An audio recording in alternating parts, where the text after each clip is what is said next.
Tak čau. Čau.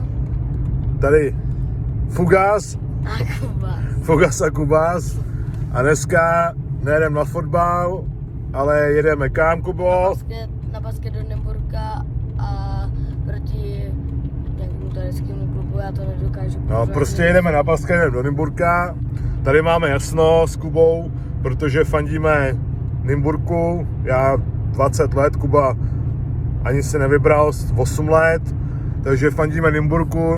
Když se teda zazdáme typovačku, tak já si myslím, že Nymburk vyhraje v prodloužení takových 84-82. Co myslíš, Kubo?